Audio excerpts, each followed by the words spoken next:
こんばんは、ナスオ館長のムービームービングです。この番組はムービーがムービングしていくということで、映画が動き出す瞬間を皆さんにプレゼントしたいという番組になっております。今回はですね、前回に引き続きですね、2023年の5月1日現在 Amazon プライムビデオで配信中の作品の中から特におすすめの作品を50作品紹介していくということで、前回は第50位からですね、26位まで発表させていただいたんですけども、今回の動画は第25位から第1位の発表になっております。この50作品というのはですね、もう誰もが紹介し尽くしてるような名作みたいなのは、あえて省いてですね、もう特におすすめの作品をチョイスしました。というのも、この番組はナスオ館長のムービームービングということで、映画とまだ見ぬ出会いをですね、プレゼントしたいという番組になっておりますので、今回はそういった作品は除いて50作品チョイスしております。なので Amazon プライムビデオ会員の方はですね、まだ見ていない映画があった時は、これをきっかけに見ていただきたいなと思います。今回発表する作品も、どの作品を見ても確実に面白いことは保証しますので、ぜひね、楽しみに見てください。それではですね、第25位から発表していきたいと思います。第25位はファイトクラブです。生きている実感が得られないという人に特に見てほしい映画。この物語はエリート会社員の主人公が空虚な生活に渇きを感じて過ごしているんですけども、そこに理想の男像をそのまま人間にしたような男タイラーが現れ、人生が変わってしまうという物語です。やがて男たちはファイトクラブという地下闘技場で殴り合いをするんですが、その痛みの中から初めて生きている実感が得られるというテーマのリアルさ、人の心の中にある二面性をうまく使って作られたこの物語、ス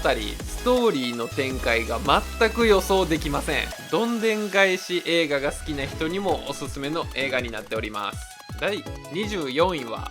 グッドフェローズ。ギャング映画の巨匠マーティン・スコセッシ監督が描くリアルなマフィアの世界。この物語は幼い頃からマフィアに憧れる主人公ヘンリーは、マフィアの仕事を受けていくうちに地元で有名な冷静なジミーと弟分の凶暴なトミーらと一緒に犯罪を重ねていくという物語です。なんとこれ実話なんですね。この映画は派手な銃撃戦なんかは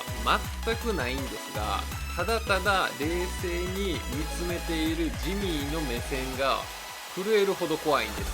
これは本物のマフィアを知っているマーティン・スコセッシ監督だから描けるマフィアの世界です。ぜひ垣間見てみましょう。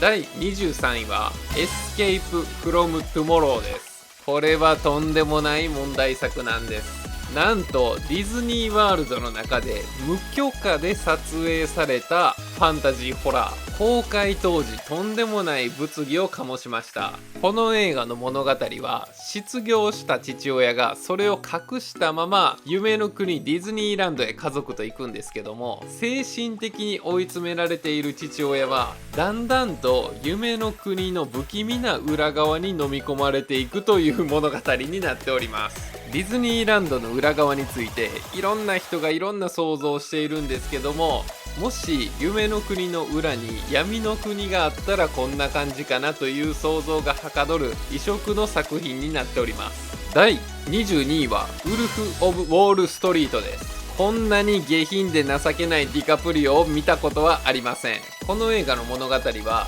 証券マンの主人公が独立して会社を設立し、巧みな技術とモラルを欠いた汚いビジネスでウォール街のトップまで上り詰めるんですが、そんな彼に捜査当局は目をつけ始めるというストーリーになっております。レオナルド・ディカプリオが演じている主人公のジョーダンの人生は面白いぐらいに急上昇して急降下していくというものなんですけども、これね、なんと実話なんです。このジョーダンのジェットコースターのような人生から目が離せません。第21位はシャイラクです。今まで人種差別の問題に鋭く切り込んできたスパイク・リー監督が描く新しい形の戦争の止め方。シャイラクというタイトルはイラクとシカゴを合体させた造語なんですけども、イラクぐらい銃弾で人が死んでしまう街になってしまったシカゴ。この街でギャングの抗争によって一人の少女が流れ弾に当たってしまって命を落としてしまうんですね。そこでギャンググループのリーダーの恋人である主人公はギャング同士の戦争をやめるために地区全員の女たちと結託してセックスを禁止するセックスストライキを決行するというあらすじになっております。この結果、戦争は終わるのか、また少女の死をみんなはどう受け止めるのか、問題を投げかけてくる隠れた傑作映画です。第20位はレゴムービーです。まさかのレゴ映画からのランクインなんですけども、子供の頃にレゴブロックで夢中になって遊んでいた時のあの純粋な気持ちはどこに行ってしまったんだろうかという人に特に見てもらいたい作品になっております。この映画の物語はレゴの世界の中の何でもない普通の青年エメットがですね、なんと世界を救う役目を任されるというストーリーなんです。このレゴの世界を破壊しようとしているお仕事大王というボスがいるんですけども、このお仕事大王の正体に気づいた時に涙がこぼれます。幼い時夢中で何かに熱心になれていたあの時の気持ちを取り戻してくれる素晴らしい映画です。最後は涙が止まりません。第19位はパリに見出されたピアニストです。この映画知らない人が多いんですけども、本当に素晴らしい映画です。舞台はパリ郊外。不良少年の主人公がピアノの才能を見出され、人生の意義を音楽の世界に見出していくという感動のサクセスストーリーになっております。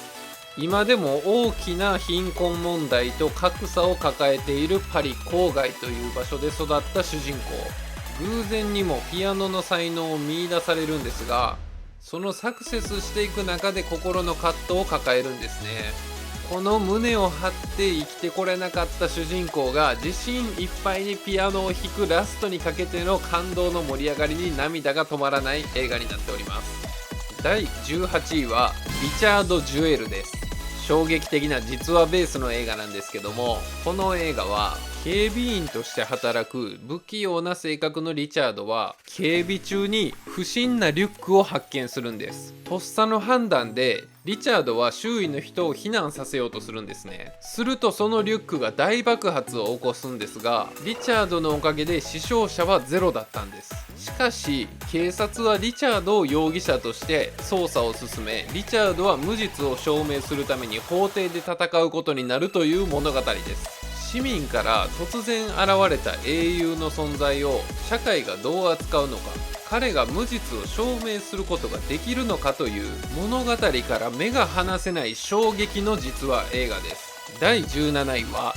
男たちの挽歌です。この映画は最近僕が見た映画の中でも一番面白かった映画になります。お笑い芸人のかまいたちの山内に似ているホウという主人公と劇団ひとりに似ているマークという相棒がですね、必要以上にハードボイルドな演出と音楽で笑ってしまうんですけども、最後にはこの2人がかっこよすぎて涙が流れるという不思議な映画になっております。物語は主人公のホウと親友のマークが偽札製造で大儲けしていたんですけども、裏切りによってホウは逮捕されてしまうんですね。3年経ってホウが釈放され外の世界に出てくると、世の中はもう変わってしまってたんです。弟は自分のことを恨んで警察官になり、ギャングのグループは自分が可愛がっていた後輩が今ボスになっているということで、そことの戦いになるわけですね。今流行っている RRR などのインド映画のノリが好きな人はこの映画もおすすめです。ぜひ見てください。第16位はバードマンあるいは無知がもたらす予期せぬ奇跡です。タイトル長いんですけども、この物語はスーパーヒーローバードマンを演じて当時大人気だったんですけども、今は仕事がなくなって落ち目になってしまった主人公。彼は起死回生のためにブロードウェイで劇を成功させようとするんですがという物語になってまして、この映画冒頭から最後までワンカットで撮影するという驚異の試みの結果、実際にその場に僕たちが居合わせてるような臨場感にドキドキが止まりません。全く予想できない展開が次々に主人公を襲う。この主人公は役者として復活することができるのかというところに注目してください。第15位はバーフバリ伝説誕生です。細かいことはもう抜きにして手放しで楽しめる映画を見たいという時には間違いなくこのバーフバリを見てほしいです。物語は巨大な滝の下の村で育ったシブドゥという主人公が大人になり、果てしなく高い滝を登っていくんですけども、登り終わると上の世界ではある王国が支配している世界になっていて、実は自分がその王国の真の王子バーフバリであったということを知るというとんでもないストーリーになっております。今までに見たことがない映像体験ができる映画です。考えられないほどの大きなスケールに圧倒されてください。第14位はインサイドマンです。この物語は大手銀行に銀行強盗事件が発生。犯人グループは人質を取って共に立てこもります。その銀行には重要な文書が保管されており、様々な思惑が錯綜していくという物語です。犯行グループのリーダー、そして交渉を務める捜査官、そして銀行上層部の思惑が絡まり合い、どういうラストになるのか全く想像のできない見事な脚本。最後までわからない全員の思惑が絡み合った最後のラストがハッピーエンドで気持ちがいい映画になっております。特に主人公である犯行グループのリーダーの最後の行動がすごく活かしてるので、ぜひ注目して見てみてください。第13位はシンドラーのリスト。僕の中ではスティーブン・スピルバーグの映画の中で最も素晴らしい映画を挙げるとするなら、このシンドラーのリストであると思います。この物語は第二次世界大戦のナチスドイツの強制収容所からユダヤ人を一人でも多く救出しようとしたオスカー・シンドラーという実在の人物の話を描いていくという物語です。当時生き残った人たちの証言や当時の記録など本当にあったことを徹底的にリアリティを追求して描いた映画なのに、ストーリーから目が離せないのはさすがスピルバーグ。描かれている凄惨な過去の現実を突きつけられます。誰もが一度は見た方がいい作品です。第12位はジョーカーです。狂っているのはこの街なのか自分なのかという主人公の問いかけから始まるこのジョーカー誕生秘話。売れないスタンダップコメディアンの主人公アーサー・フレックに様々な不幸が起こり、彼の精神は徐々に崩壊していってしまう。彼は徐々に現実と空想が見分けがつかなくなってしまい、ジョーカーへと変貌していくという物語です。この映画ジョーカーがモデルになっているので、ゴッサムシティという架空の街という設定ではあるんですが、明らかに今のニューヨークを舞台にしています。狂っているのはこの街なのか自分なのか。現在ジョーカー2を制作中なので、それまでにこの1を見ておいた方がいいと思います。第11位は風と共に去りぬ。名作中の名作すぎて意外と誰も見ていない作品。映画史の中で群を抜いて輝く超名作として、人生で一番の映画としてこの映画を挙げる人も多いです。この映画はアメリカ南部に育った炎のように激しく美しい女性スカーレット・オハラの激動の半生を描くという映画になっております。あの有名な映画タイタニックのストーリーはこれが元になっているとも言われています。それほどまでに人生を変えるほどの大傑作なんですが、この映画が公開されたのは人種差別的な表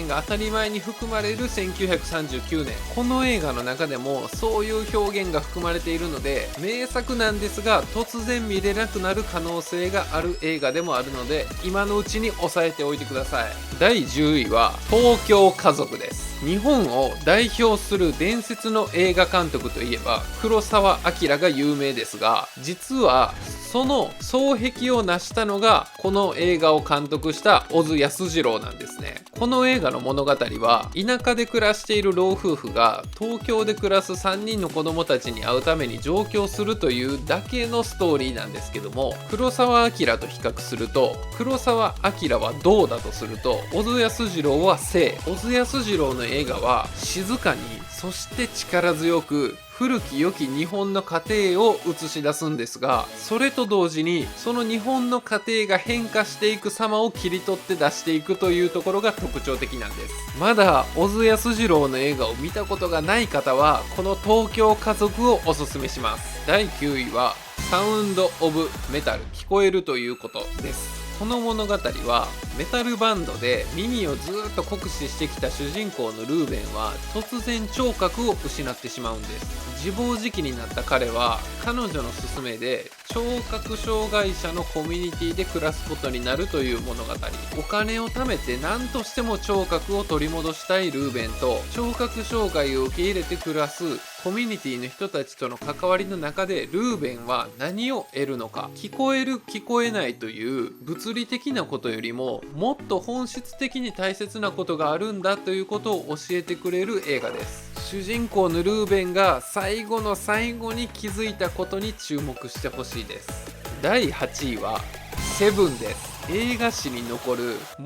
最も衝撃的なラストがあなたを襲います。この物語は定年間近のベテラン刑事と新米刑事がある事件を捜査することになるんです。その事件は7つの大罪に絡んだ事件だと気づき事件を追っていくという物語になっています。この映画衝撃的なラストというところに目を向けがちなんですが、この7つの大罪にちなんだ犯人が考えているトリックに気づいている人は実は少ないと思います。この7つの大罪に仕組まれたトリックを考察しながら見てください。第7位は氷結の時です。これはまだ見ていない人は見ないと損する映画だと思います。この物語は人種差別がひどくまだ残っているミシシッピ州の田舎町、10歳の黒人少女が2人の白人青年に性的暴行を受けるという事件が起こったんです。そしてその少女の父親が白人青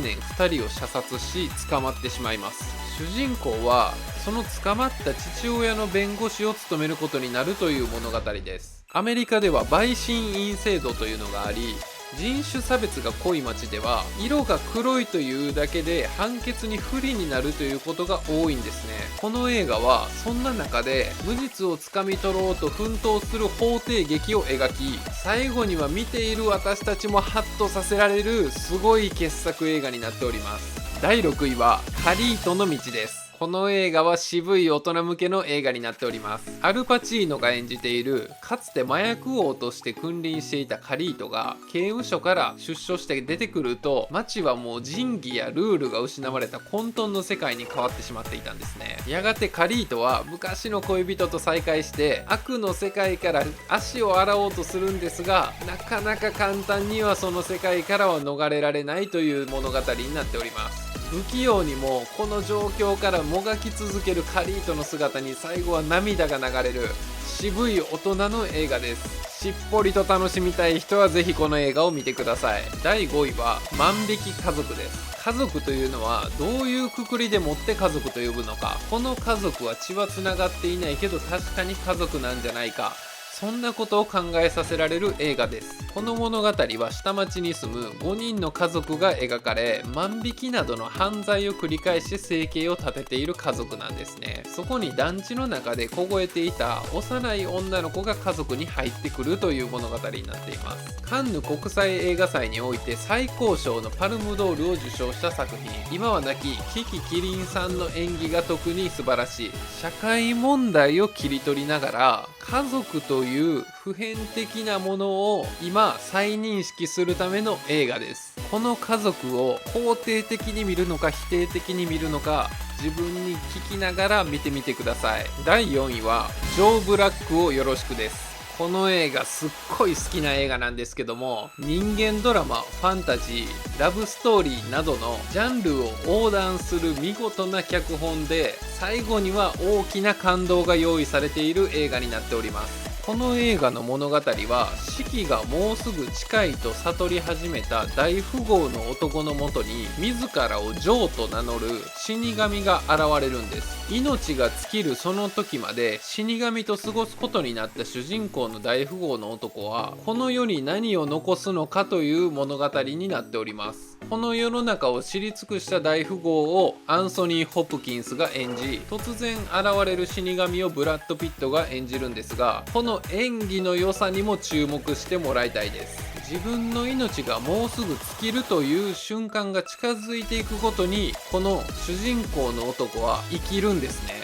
本当にラストシーンが素晴らしい映画なので、素敵な映画が見たいという方に特におすすめの映画になっております。第3位はブラック・クランズマンです。この映画はすごいですよ。物語のあらすじは、1970年代コロラドスプリングスの警察署で初めての黒人刑事となった主人公が、危険な白人至上主義団体 KKK に電話をかけ、巧みな話術で信頼関係を築き、 KKK に黒人の主人公が潜入していくという物語です。電話口では主人公の黒人刑事が話し、潜入する時には相棒の白人警官が同一人物として潜入するという奇妙なんですけど本当にあった話。初めから最後までずっとコメディタッチですごく楽しくて笑える映画なんですけども、最後には今も根深く残る黒人差別についてのメッセージを強く投げつけてくるという映画になっております。黒人差別をモチーフにした映画の中でも最高傑作はこの映画です。まだ見ていない人はぜひ見てください。第2位はこの世界のさらにいくつもの片隅にです。この映画はドラマ化もされて有名になったアニメ映画この世界の片隅に新しいシーンを追加した完全版になります。物語自体はほとんど変わっていないのに、カットされたシーンをいくつか追加したことで、この物語の温かさがさらに何倍にもなり、一生忘れられない作品に変化しています。通常版のこの世界の片隅にを見た人も、まだ見ていない人も、このさらにいくつもの片隅にの方をぜひ見てもらいたいと思います。この映画のことをよくある悲しい戦争映画だと勘違いしている人も多いんですが、この映画はその逆の映画になっています。ものすごくひどい環境に置かれた中でも前向きに人生を進めることができるのかもしれないというメッセージを強く打ち出した映画なんです。たくさんのものを時代に奪い取られながらも、また一歩一歩積み重ねていこうという前向きな主人公の行動に涙が止まりません。アニメ映画だからといって侮るなかれ、この映画は一度は必ず見てほしいです。第1位はテネットです。この映画の監督クリストファー・ノーランは長年ですね、時間というテーマについて新しい表現を常に生み出してきたんですが、そんな監督が行き着いた究極の時間表現。この映画の物語はキエフのオペラハウスでテロ事件が発生。主人公の名もなき男は偽装して特殊部隊に潜入するんです。そこから第三次世界大戦を防ぐ謎の組織テネットの一員として時間を超えた戦いが始まるという物語になっています。今までになかった時間の逆行を描いた新しい SF 表現とノンストップで起こる大スケールなアクションから目が離せません。SF 映画の永遠の課題であるタイムマシーンですね。過去に戻るというのはどういうことなのかということを今まで SF 映画ではバックトゥザフューチャーなどからずーっとやってきてるんですけども、この切り口はなかった。過去の時間に戻るためには逆向きに時間を進めるという発想が新しいです。難しい設定や話のややこしいところはいくつもある映画なんですけど、そんなこと抜きにして楽しいアクション映画として見てもらえても十分に楽しい。そして僕みたいな